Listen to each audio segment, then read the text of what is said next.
African community mediator, His Excellency, the former president of Kenya. I'm doing this as a conflict resolution expert. I have already looked at and listened to all sides. I'm not biased. I'm not going to condemn anybody. I just want to tell you what are the things that they should handle in order to bring long-lasting peace. Cheap hatred and egoism. You remember the egoism that killed South Sudan, where Riek Machar said, I'm not going to talk to that Salva Kiir. And the Salva Kiir said, I'm not going to talk to Riek Machar. And then the hatred, that general hatred between the Tutsi, the Banyamulenge, the Tutsi, the Banyarwanda, who are in Congo, hated by the Congolese themselves. They are killing them. Some of them are being slaughtered. Some of them are being beaten. We have seen pictures where people are chasing them out of their towns. That is also an obstacle. If you are reaching other people in the same country, peace cannot come. Then we have another thing, crude and rogue commercialism. Commercial entities that are digging minerals. Miriam, if you fly over Congo today, you will come back and put on your blanket and sleep for 1,000 years. The forest is just seen small. They have dug outside. They are craters are usually on mountains, but they are craters down inside the soil, where people are digging coltan, cobalt, iron ore, diamonds, gold. Timber is being cut in some of these areas, badly cut, and there is no forest we shall have in times 20, 30 years to come. The last point that kills Congo peace process, which the mediators must look at, is ethnicity and hardline stance and ethnicity. The Congolese don't want to look at the Banyarwanda or Banyamulenge or the people of Eastern Congo as Congolese. The fate has been sealed by them, making sure that they tell them to go away. So you ask them, go away, and go where? Now, those are the ideas that have been brought about seriously by divisions that we see in Congo that has brought the chaos. It is up to you. Amongst all this, do you really, Miriam, believe there is clarity? Do you believe there is confidence? Don't you know that there are shadow actors? Don't you know there are external influence? Don't you know that there's a culture of warlords? We have warlords who are hiding in that area, whom we don't know the numbers. Don't you know that there's cheap hatred and egoism among the commanders? Have you seen the way the commanders of M23 address the press? They told us on Friday, they don't care. They are even more confident that they will capture those areas. They even told us that they will capture those areas on that day.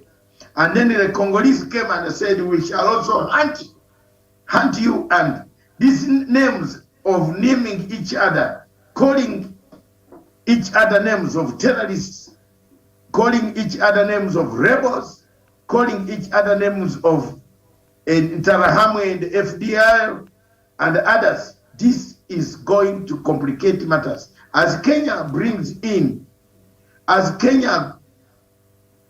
tries to pick up the mantle of African Union and East African Community to bring the warring parties together. These are some of the issues that should come out if we are going to have a long-lasting ceasefire and a permanent peace in the region. I land the mic. Very well. Thank you, Doc, for those very important points that you've made there. Dr. Wanda Wesonga, we know that even with the negotiations that had started in Nairobi a couple of months ago between the government of the Democratic Republic of Congo and the rebels, M23 particularly was not invited on the mediating table. Was that a mistake? Yeah, it was a mistake because we cannot, or they cannot be accusing M23 and at the same time you don't involve those that you are accusing. Like, I cannot be accusing you of being the person or the reason why we are fighting. Then at the same time, we are negotiating on us seizing the fire or not fighting, and I don't invite you on the table of negotiation. Therefore, not inviting the M23 on the table, it is in itself hiding away from the reality. Because the M23 will tell you what you're discussing, we know not about it. And the reasons why we have been fighting, you have not discussed about them. Like the leadership, the spokesperson, Lawrence, that is the spokesperson of M23. Lawrence, yes, in his statements, is happy that the leadership were able to have a sitting, then discuss on a ceasefire in the DRC Congo. But the structures of M23 goes on to confirm that, or to confess that they were not involved and they are not happy with it. And not involving the M23 in this negotiation in itself was a big mistake, because you're negotiating and you don't know if the other party will accept or agree with what you are talking about. Because when you listen to Lawrence, he goes on to point a finger at the Congolese government. He in fact confirms and says that in April this year, the M23 was ready to stop the fire, to cease the fire. And he goes on to accuse the Congolese army by confessing that they are the ones who normally initiate or start the attacks. And in this case, if someone slaps you as a guy in the military, you equally slap back.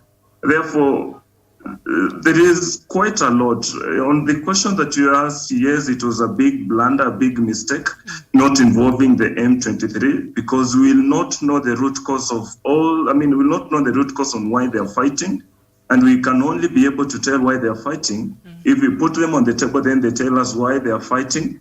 We either agree with their reason or not, but at least we give them a chance to tell us why they always fight. I think the same way, just making reference to the ongoing also mediation in Ethiopia, we saw the TPLF meet with the government side and they were able to agree on certain things. And I think that mediation process is going on well because the main actors in that conflict were on the table. But we know that the M23 have been designated as terrorists according to the Democratic Republic of Congo's government. So Daniel Wesonga, M23 are saying you can't expect us to respect a ceasefire, an agreement that you are not party to.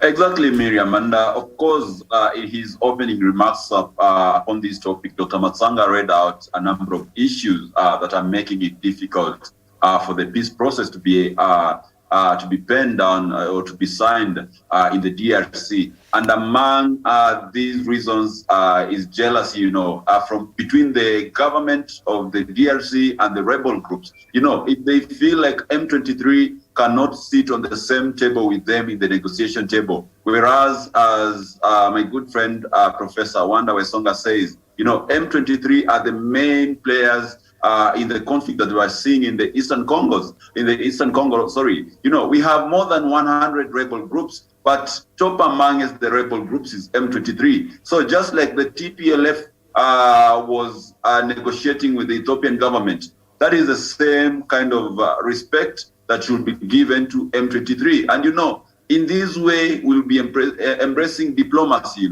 And of course, I believe we should explore every arsenal of diplomacy before we could go, the military way and maybe deploying the men in boots in the Eastern DRC to deal with the M23 rebels. We need, first of all, to listen to their grievances, to know what is the root cause of this long-lasting conflict, so that we see whether we can be able to offer a long-lasting remedy to it, rather than just doing whatever cosmetic that the government of the DRC is doing. And at the end of it all, it might cost even the time and the energy and the resources that the Kenyan military is doing, whatever good work the former President Uhuru Kenyatta is doing. So to me, I think, Miriam, some of the problems that we are facing today in the negotiation room in regards to this conflict are the things that Dr. Matsanga has brought out. Unless we do not look at those base requirements and be able to address them, then we might not actually be able to master some good progress in these kind of talks. And of course, Professor Wanda Wesonga has also brought in a very, very important aspect. We might neglect the fact that M23, is bringing out issues, and we might not address them as at now. But later on, these might come back to bite the DRC government and those who are ignoring the need to give the M23 an equal space in the negotiation room. I submit. Very well, thank you. Now, the Uganda's People's Defense Forces, UPDF, will next week deploy its contingent in Eastern Democratic Republic of Congo under the new East African Regional Force, joining regional peers in the ongoing efforts to pacify the war-torn area in the Democratic Republic of Congo. And it was just after, I think, 2 days later, a couple of days later, after Uganda said it was going to deploy its forces under the East African forces, then the DRC, that we saw an escalation in the ongoing, conflict there. So does this have anything to do, the deployment, because we know how Rwanda has been feeling about Uganda, and Kagame is not very, he's been accused of supporting the M23. I think right now it's an open secret. I think there has been several credible sources that have placed Rwanda at the scene of crime. And Rwanda might not be very happy with the DRC warming up and perhaps trying to mend its history with Uganda, especially because we know Rwanda, Uganda, Burundi have been accused of having a hand in this conflict. And so Rwanda might not be very happy that President Tshisekedi is allowing Uganda's forces to be part of this, and yet perhaps Rwandan forces will not be allowed to be part of the East African forces. My personal position has been Uganda's forces, Rwanda's forces, Burundi's forces should stay clear out of this conflict because of the history they've had as far as this conflict is concerned, and bring in countries that really don't seem to have, which are neutral, so that you're able to actually move forward. So do you think this politics and the rivalry that has been ongoing between Uganda and Rwanda, Doc, have anything to do with the fueling of this escalation, especially the deployment of the Ugandan forces under the East African forces? Doc. First of all, I have listed 80 points. Find the bearing of the forces going into Congo. I land my mic.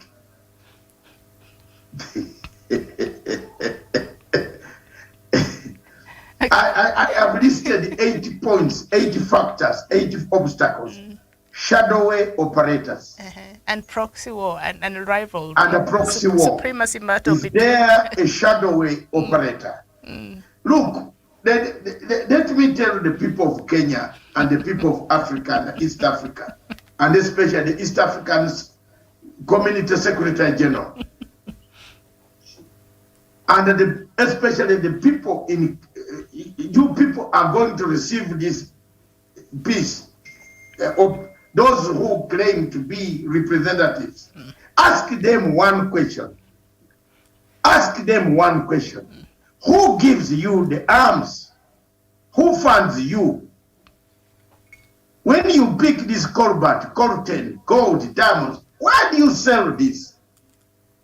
You will finish the war. I told you, when we wanted to finish the war of Konyi, we went to Khartoum and told Mr. Bashir to stop arming the Lord Resistance Army. We flew to Kampala, Madame Miriam. I speaking here. I had never been to Kampala for 23 years at that time. For the first time since 1985, I returned to my homeland on a peace mission under UN auspices and African Union auspices. I drank the water of AU, UN. I slept in the blankets of UN in Kampala. For 8 days, we returned. We met President Museveni twice, and he assured us he would not harm the SPLA. That is the end of the war, isn't it? And when he assured us that he was not going to give arms to SPLA, and Bashir had assured us that he was not going to arm Mr. Konyi again to go and kill people, because we are now in a peace process. We came down on the plane, very happy people. We returned and hammered Agenda 1, 2, 3, 4, 5, and 6 DDR. We started airlifting, Miriam. Abducted children, commanders who wanted to return, women who wanted to return home, people who wanted to go back were being given amnesty by the government of the Republic of Uganda. A general amnesty by law, by the Constitution of the Republic of Uganda, not by mouth. And you can't break it up now by mouth. It wasn't. If you break it, you have to go to Parliament and then debate why you want to break the law that you passed that gave all the rebels from 1980 up to today, including the NRM themselves were rebels, were given a blanket amnesty. Nobody, if they return home, nobody will touch them. Okay? Those who wanted to return, nothing has happened to them. They are there. Those who wanted to go to UPDF, they are in the army. Those who wanted to do business, they are doing business, Miriam. Running petrol stations, shops, building houses. One of them is even a big estate agent in Guru. He even said, "What is it? Are you all right?" I said, "I'm not all right." Okay, I said, "I'll look for you, send you $2,000. Look at that. Sorry. Look at that, Miriam. These are the people that I brought back. They came back, they went back, they apologized, they jumped the maktaput, the eggs, reconciled, a redemption strategy was made, there was a healing, the people of Uganda agreed wholesomely.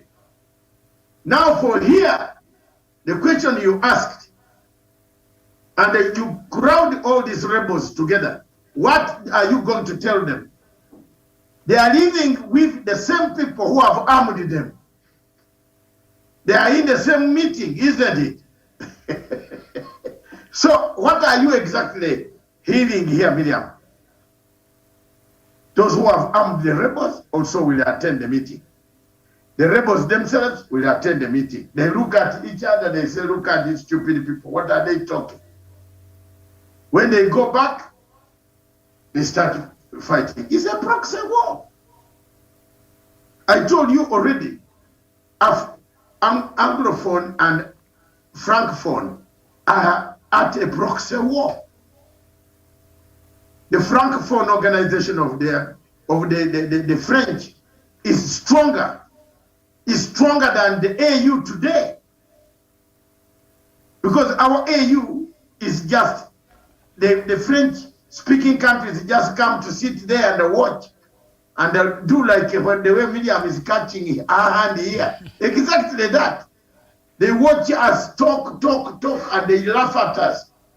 They are strengthening the Francophone unit under Madame Mulishika, what is the name of the foreign minister of Rwanda, who is now the Secretary General of Anglophone organization, French, Francophone. Francophone. Mushikambo. She is the Secretary General. She's making it powerful. Yesterday you saw her being even elected as one of the most powerful Secretary Generals. With French territories, France has got more territories than Britain in the whole world. So we are having a cold proxy war that has come on our region, and we cannot hold together. I've always advised you and the rest on the panel to go and read The Anthills of Savannah by Chinua Achebe. Didn't you find these things I'm speaking about? Didn't you? Now you want me to tell you I land my mic. Shadowy actors. Yes, Uganda will send 1,000 troops to go where? And do what? To DRC. They already have troops in the Congo. Are they sending those? Is that another operation? That's the backup. They're just adding more. They will add more. Let them say, we move those troops back to... They can't move those troops from the Renzori axis where they entered through the Renzori and the Albertine oil region, where they went and bring them down to Kivu region south in Ngoma. There will be a fight. Rwanda will react. So have we harmonized? The only neutral state in this conflict is the Republic of Kenya. And Tanzania. And Tanzania, but Tanzania has technically withdrawn its troops from Congo. The troops are there under... The troops are there, but they are not active. They are under MONUSCO. Under MONUSCO, but yeah, they're there. Yes, they are covered under MONUSCO. They haven't come under East African Community arrangement. So is Tanzania also going to send another group to East African Community? These are the questions. So for me, ours is to discuss, to help, to encourage, to give the policymakers, the Ministry of Foreign Affairs of these countries, are we on the right footing? And the people should not view us as enemies. I'm not an enemy. I'm a peacemaker. On conflict medium, I will help. I don't like violence at all. I will help anybody for pro bono. It's just like if you take somebody to the ICC today, I will go for that person, even if it is President Museveni. I will stand with him against ICC. Even if we don't talk. If you accuse him there, I will stand against you. Because I don't regard ICC as a court worth for me to take my case there. From the time I discovered what they had done on Bashir, from the time I discovered what they had done on the Uganda case, from the time I discovered what they had done on the Kenyan case, from the time I discovered what they had done on Congo, Thomas Lubanga, all this on Gaddafi, on Babugo. Look at the case of Babugo. Why did you take Babugo and you leave Ouattara? Ouattara should have gone together with Babugo so that we call it justice. Why do you take Said Gaddafi and you leave the terrorists whom you armed to take over Tripoli? Have you seen the division? Matanga warned you. Daisy and Besuda were issuing silly reports that could have ignited the chaos. Yes, I talk the truth. These are people who are biased.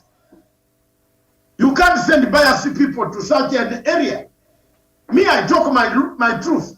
So what will you do? You can kill me or you take me or kill me, shoot me. But hey, Emiliam, I've reached a point to, I have lived. God has kept me life, but I'm not going to keep quiet. You can't take people of that nature with poisonous drugs into area of Tigray and Ethiopia. You are killing that country. Why do we write biased reports? How many biased reports were written here in 2007? How many? How many 2008, 2009, 2010? How many? Some of them who wrote the bias reports are enjoying in Kenya. I'm not enjoying. I am not. But I stood firm and I did my best. At that time, Miriam, I was the most hated man on your streets. In fact, I had to be going very early in the house by 3 a.m. to start sleeping. Because I didn't know what was going to happen to me. I've not, the book that is coming out, oh my God, prepare for yourselves. The people enjoying right now, some of them did very dangerous things. Very against their friends. And they never wanted Matanga to be anywhere to support. They will come for 6. The same happened in Congo. The same happened in the Bashir case. The same happens in, so anyone, the DRC is destabilized. How do you take Bemba to ICC and then you leave Bozize? I'm asking, if you took Bosco Ntaganda, where are the other commanders? Miriam, want you to figure hapo. Why hasn't ICC come out to issue warrants for all the commanders in the DRC Congo who are causing this war? Why are they doing double standards?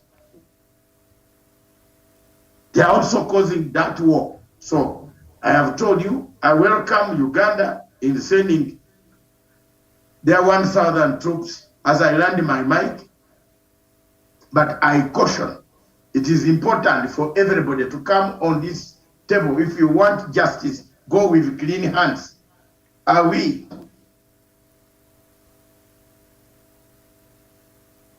Do we really want a Congo? There's one question as I land the mic. Media, what do we really want? Do we want to reassemble it? Why don't we rearrange Congo then? Yugoslavia was a headache to Europe. And the Yugoslavia is no more. I'm now beginning to think louder. Why can't we rearrange Congo? One country alone can be talked about for 60 years. Look at it, 63 years. We are still talking about Congo. One country alone in Africa has never stabilized. 63 years. Next year, are we going to continue to talk about it? Is it time? Is it too big? Is the governance wrong? Are the leaders wrong ones? Are the institutions wrong ones? Time has come for us to think. I land the mic. Okay, thank you so much. Wanda Wesong, I don't know what have you picked from what Doc has been saying, and the countries that have been accused before of having interest in the Democratic Republic of Congo in this 30-year-long war. Is it their presence there, as far as sending their forces, is it counterproductive? I'm sorry, Miriam, can I kindly ask you to ask again the question? I'm just saying, because we saw the question I'd posed, and also a couple of issues that Dr. Matanga brought up, so perhaps you'd like to comment on. But also my question to Doc was, Uganda is sending its troops there, but we know that perhaps Rwanda is not allowed to send its troops there because of that accusations that has been labeled against President Paul Kagame and Rwanda as a country of supporting M23. But we know that Rwanda, Uganda, Burundi have had a history as far as this conflict is concerned. So their presence, the presence of Ugandan forces, I don't know if Burundi has sent its forces yet, but the presence of these forces there in a country that also has been accused as at some point, I think right now they're trying to mend the relationship, but having their presence there, is it counterproductive? I'll exactly start with that one. It is not sincere and it's not productive to have the Ugandan troops being sent to DRC Congo and getting in a mindset or with in an umbrella that they're going there to bring peace. If we are too keen following General Mhozi tweets, he's so keen and he's so good at tweeting in favor of M23.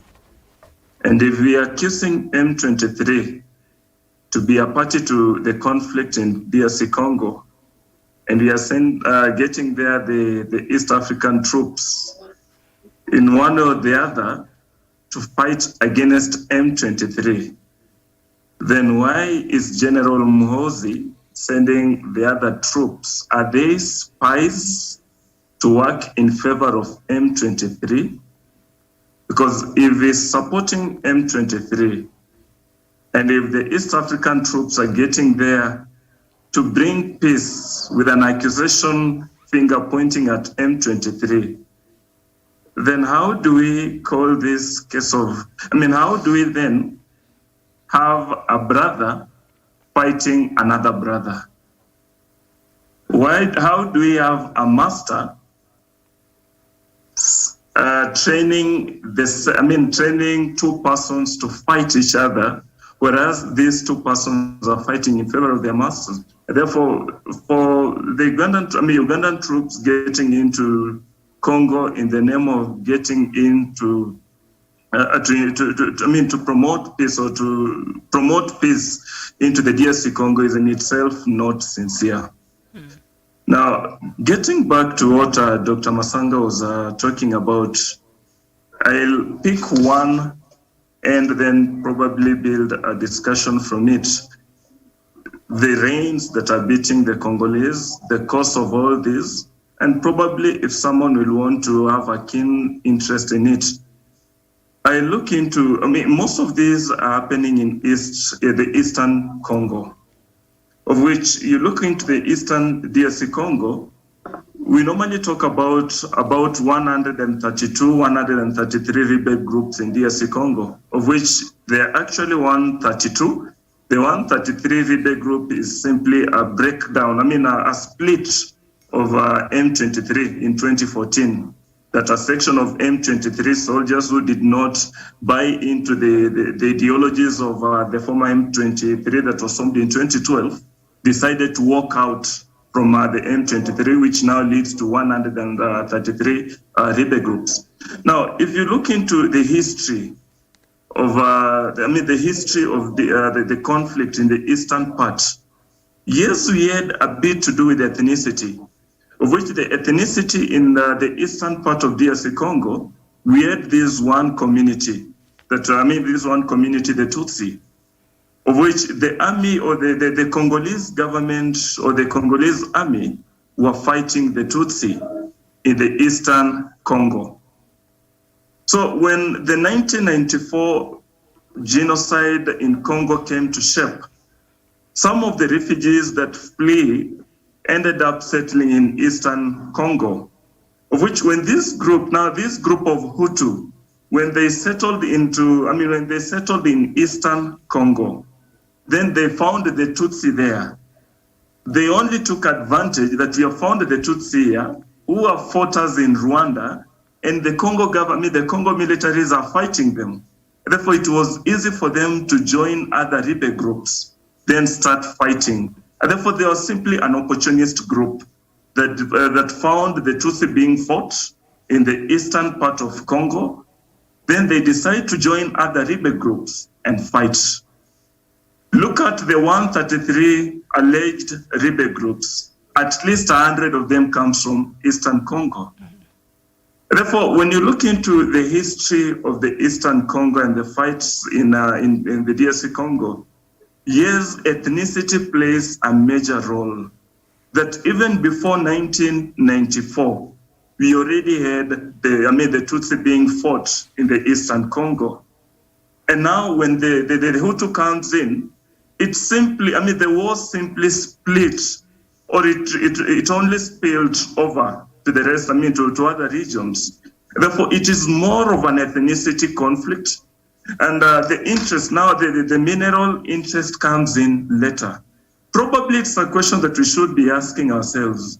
Are these minerals in Congo owned, or the mines in Congo owned by Congo, or these mines probably were sold long, long ago to China, to France, to these other countries? Because when you look into this conflict and the interest that the rest of the world will always have in it, then it tells of a story of these mines could be in Congo, but owned by someone else. Number two, number three, as I look into this conflict and probably looking into ways out of trying to find a solution to all this, I look into if these minerals, if I imagine that these minerals are in Congo but owned by someone or by a different country, because from nowhere I'll not imagine or I'll not buy an idea that China today, China in few years' time started producing quite a lot of the mobile phones, the electronics, and all those things, of which part of it, they need some minerals that are only found in Congo, the cobalt. Is it a case, is it that China owns something in DRC Congo, and in one way or the other, the governments that we are seeing in DRC Congo are only project governments that are being sponsored by the owners of the mines, only that nobody is telling us this? Number two, I look into the M23 that's being accused to fighting. When M23, through their spokesperson Lawrence, tells us that by April this year, we, the person that are being accused, had called for a ceasefire, but the Congolese government kept attacking us, and it's the reason we had to fight back. Is it a case of the government of DRC Congo knows that they can only thrive when there is conflict, and that's the only way all these tricks or all the dirty things that you're not seeing will be able to be, they'll be able to be blanket so that we don't see what is happening. And therefore, I feel like, one, the Congolese government need to tell us exactly what's happening there. Number two, we need to start looking keenly into who owns the mines in Congo. These other things like ethnicity, yes, exists, but they could be a scapegoat that is only hiding the real deal that nobody is talking about. With the case of the France and the USA involvement in this, yes, it is. Today, France is considered as one of the largest trading partners of DRC Congo. And you look into the influence of France in Africa, then there is every reason to imagine that France knows what is happening in DRC Congo. And USA, you look at the USA, for a time record of about 20 plus years, USA has been sponsoring the medical care of the health sector in DRC Congo. And believe me, nobody will always help you, donate to you, while they're getting zero benefit from you. Therefore, there is every reason to believe that so soon we'll see a very united ally of France and USA with a keen interest of, let us push aside China from DRC Congo so that we'll be able to grow. USA will never be happy if China controls the world's economy with the speed at which they're getting to. And in order to do this, USA needs a partner. To me, this partner is France. And how do we do this? Let France get in Africa because they've been there before. Then let them let them bring close these presidents. Let them promise whatever they'll be able to promise. Then through them, let us push out the Chinese as a team. And it's probably the reason why somebody somewhere or someone imagines that the Kenyan elections were in one way or the other influenced by the USA.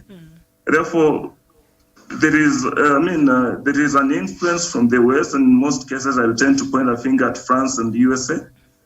and there is an ethnicity to me, I'll use it as escapism, as a scapegoat to further promote the fighting in DRC. Allow me to yield my mic and listen to the other submissions. All right. Meanwhile. Thank you so much, Dr. Wanda. A lot of things that you've pointed out, really a lot to unpack there. But even as we have this conversation, the DRC has said it will hold presidential and parliamentary elections on December 20th, 2023, kicking off a year of complex preparations in the vast Central African country, large parts of which have been overrun by armed groups. So they're saying, regardless of what is happening, we are planning to have our elections next year. So maybe that is a conversation for another time. Daniel Wasonga, a lot of things Dr. Matsanga brought out, and also very important pointers there from Wanda Wasonga. I don't know, what are your thoughts, and what have you picked, and what would you like to add to what has already been said? Thank you so much, Miriam. And of course, having to speak last after Dr. Matsanga and my good brother, Wanda Wasonga, there's actually little in the field that I could actually harvest. And I'll anchor my remarks on the points that both Dr. Matsanga and Wanda Wasonga have talked about. And this is about the war economics of the DRC, because without the minerals in the DRC being at the center of this conflict, we wouldn't be having these kind of problems years, for so many decades since the 90s. It is because of the minerals in the DRC that we have all these countries, we have all these international stakeholders actually are trying to compete to be able to have a share of the minerals in Congo. So if we can be able to understand who are these people who are financing this conflict, because Miriam, it is no brainer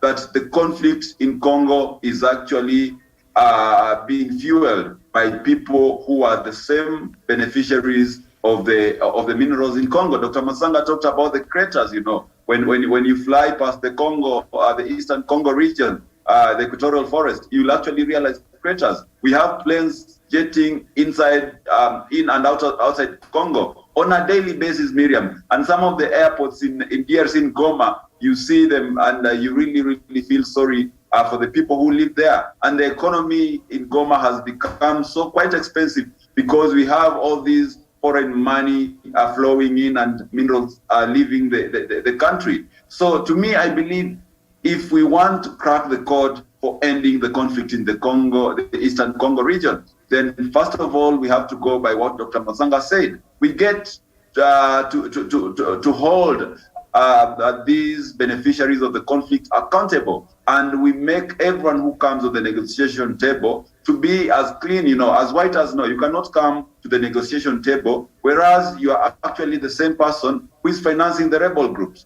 Also, my brother Wanda Wasonga has talked about a similar matter, So we need to establish who are these people who are benefiting from this conflict. And just like the Chinese say, in every chaos lies an opportunity. And I believe this has been the strategy for the war economics in Congo, because you realize we have people who might not want this conflict to come to an end, because by virtue of Congo being peaceful, it means that the government of the day will come up with the bureaucratic structures that will ensure that the minerals that are being mined in Congo are actually following the right channel, and no one is coming to plunder and take advantage of the situation, the vulnerable situation in Eastern Congo. So we have people who have been over the years trying to make these regions volatile so that they have an easy way of actually selling the resources to other countries and other players, the brokers in the international arena. And my brother, Professor Wanda Wasonga, has talked about,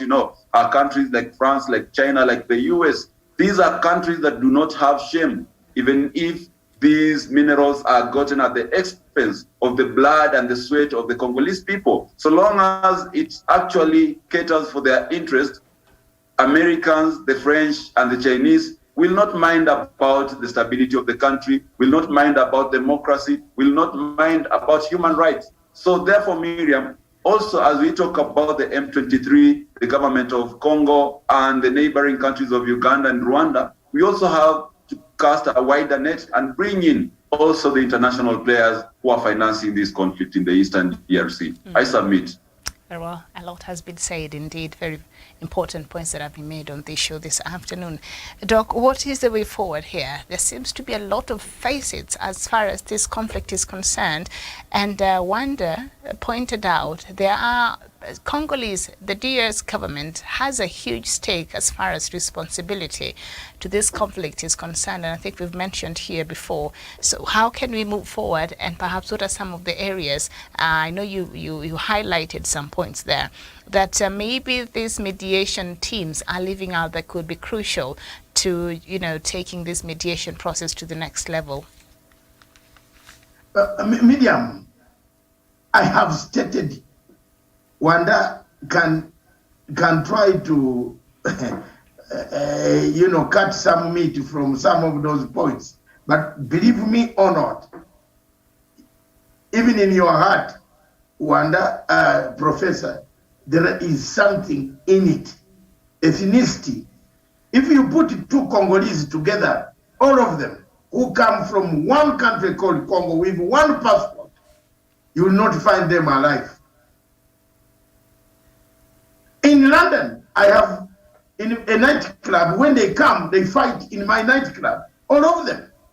Now you ask them, because the other one is from Lubumbashi, the other one is from Kisangani, one is from Kivu, Goma, another one is from Katanga. Kinshasa, the capital.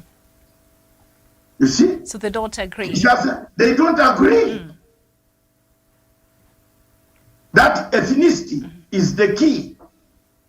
And ethnicity comes, why I put ethnicity, the last article, is as a result of the following factors, the 7 have added power and the fire and the water and fuel to ethnicity. Now you see, there are Congolese who don't actually want to hear about the Rwandese, Banyarwanda. The Banyarwanda Congo. They call them names. They are reaching them. They are even getting guns, fingers, and cutting them. That is not ethnicity. If you call that not a factor, then I disagree. Prof said it is a factor. I think he supported. It's a major factor there. They don't agree. Infrastructure plays a very big role. Commercialization, rogue commercial entities, rogue. We have planes, airplanes, we have airports in Congo, which are not on Google Map. You just land by the heaven's sake and take out your minerals and disappear by heaven's sake. Then you reappear in an organized airport. Hello? Are we talking the truth? Because this will help guide the mediators that who is organizing this type. In the name of God, there are airports. If you look at the United Nations report, the United Nations report looks biased. It is biased. I don't believe it is only Rwanda that is very involved in Congo. I believe there are bigger factors and big stakeholders and the shadow operators. Therefore, on this one, I stand with balance, to balance this whole thing. I stand with Kagame, not to pin Kagame as the only person who is funding M23. There are so many shadow operatives. It has reminded me about the airports that are not on Google Map. I met a friend of mine in one of the capitals in Africa 1 month ago.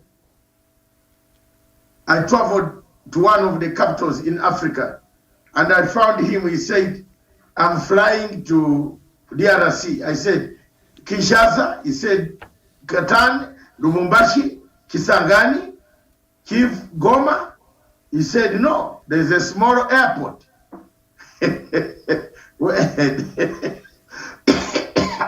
So, I say, this small airport, who controls the control tower? Who mans the control tower, Wanda? There must be something, a hidden. Is there a hidden control tower in the US, in the Democratic Republic of Congo? A country 3 times bigger than Europe. 3 times. So how will you know the control tower in Katanga? How will you know the control in, that is Lubumbashi now, when you are talking of the Katanga region, the control tower is Zambia, isn't it? The only nearest control tower that you can pick is either Zambia or Rwanda or Namibia. You see, those are the control towers that you can pick.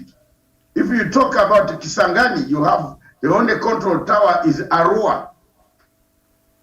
And the Uganda, where the Entebbe can pick Kisangani when the plane is leaving there. But it can't pick Kinshasa. So Kinshasa cannot manage the planes that are 3 times bigger in Europe. So other planes just fly a free fall, pick up the cargo, the merchandise, and they go.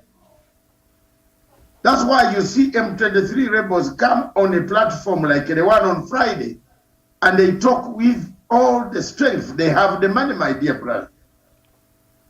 They have the money. They have opened accounts in these capital cities. He can come. If you are competing with them on anything, I don't want to say something. This is a Sunday. You'll be left with nothing.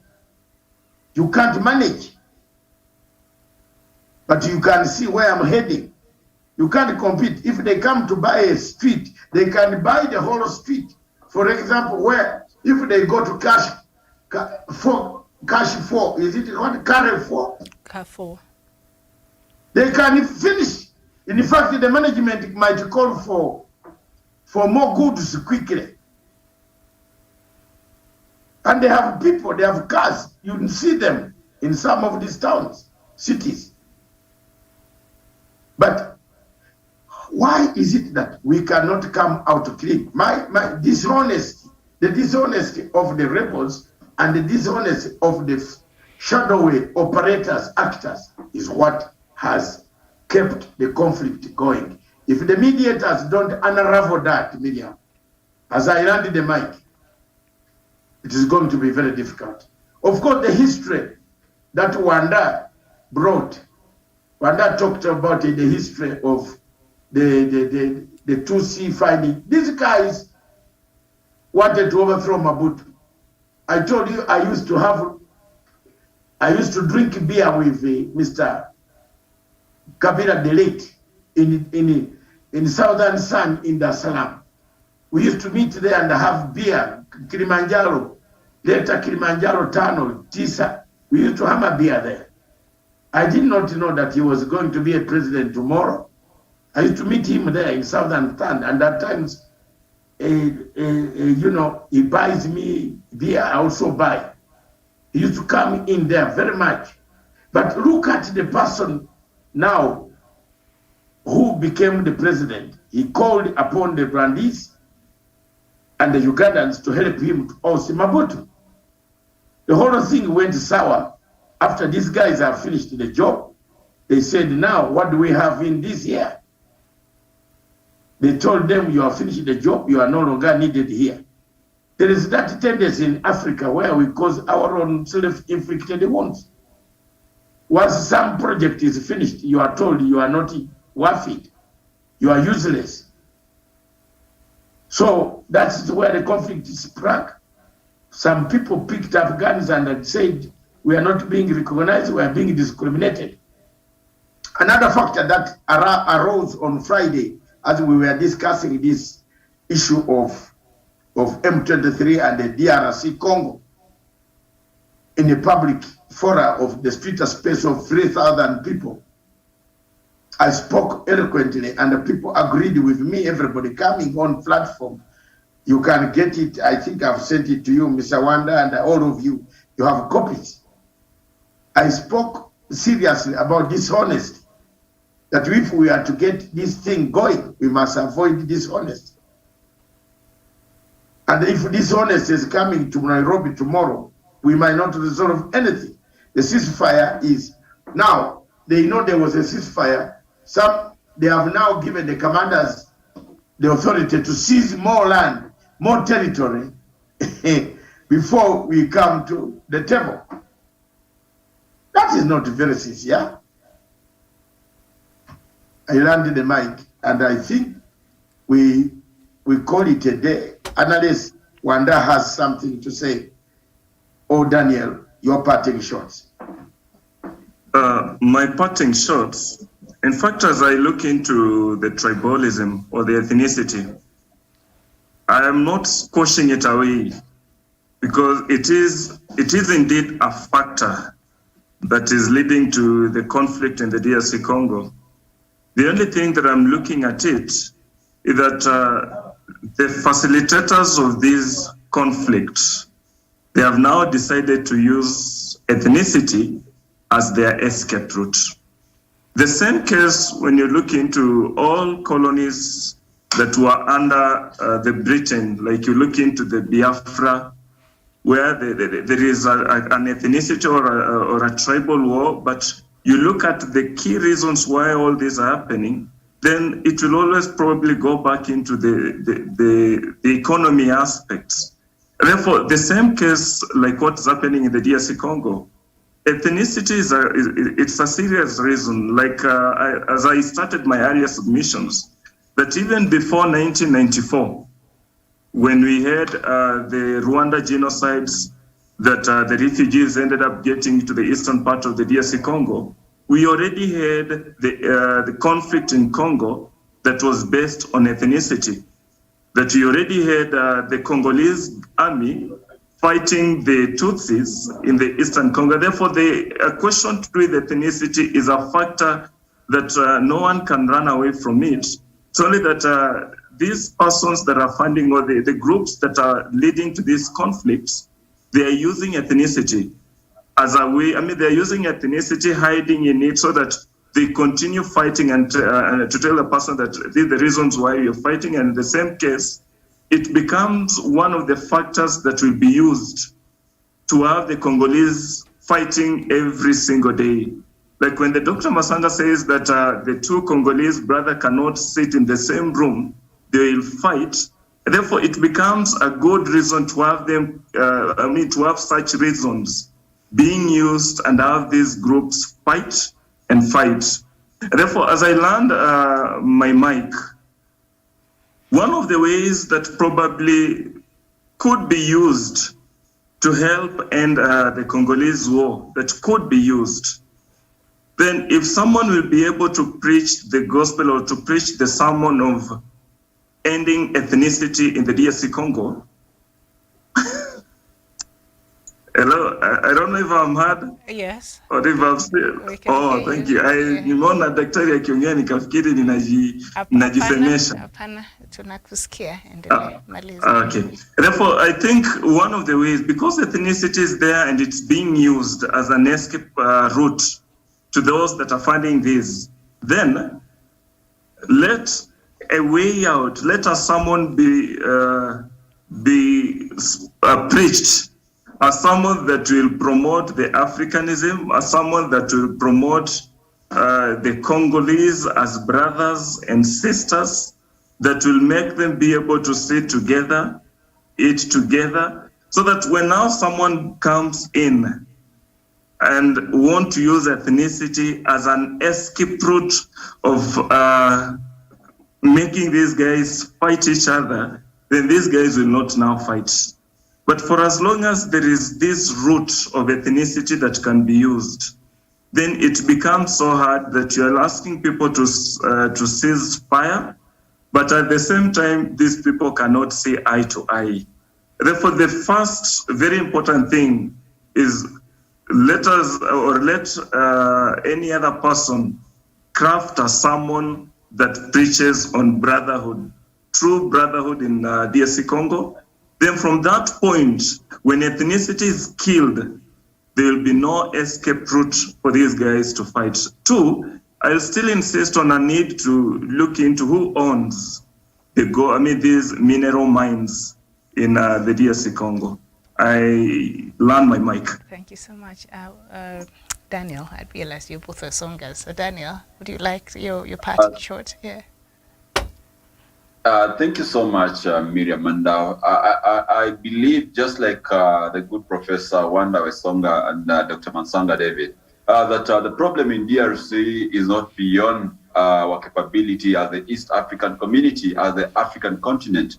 We only need to get our priorities right. We need to get to the root cause of the conflict and have people who are willing to give the political willpower to be able to end the conflict.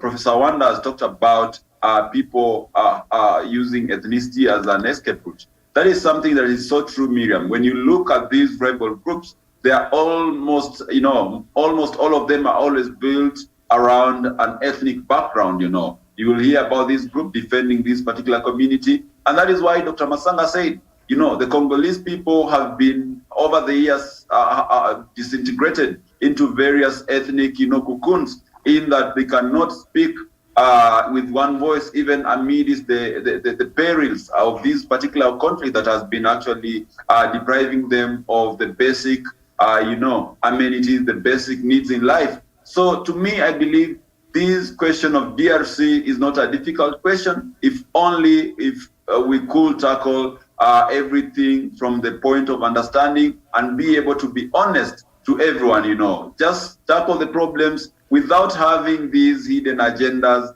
and people, pretending, they're not part of this, but in reality, they're actually the ones who are fueling the conflict. And that ought to be on both sides, the DRC government, the rebel groups themselves, and the people who are coming on board to assist solve this conflict as mediators, and even the international community, Miriam. I submit.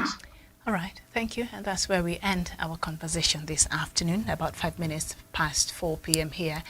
In Nairobi, we've been looking at the conflict in the Democratic Republic of Congo, and will the ceasefire hold? The ceasefire was supposed to take effect on Friday, 6 p.m. East African time, but from the reports that we've been receiving from that region, there has been some renewed fighting, and M23 rebels said they're not party to that ceasefire, as they were not invited to the table, so they were not party to the cessation of hostilities, so they will not withdraw from the eastern, so they will continue, I think, with the activities there. So hopefully, I don't know, things will change. Doc, do we end, or do you have something else that you'd like to add? All right. Well, thank you so much for your time. We'll see you tomorrow, God willing, for more news from across the continent of Africa. Thank you, Dr. David Matanga. Thank you, Professor Dr. Wanda Wesonga, and our colleague Daniel Wesonga. My name is Miriam Ogutu. Enjoy the rest of your day. Bye-bye.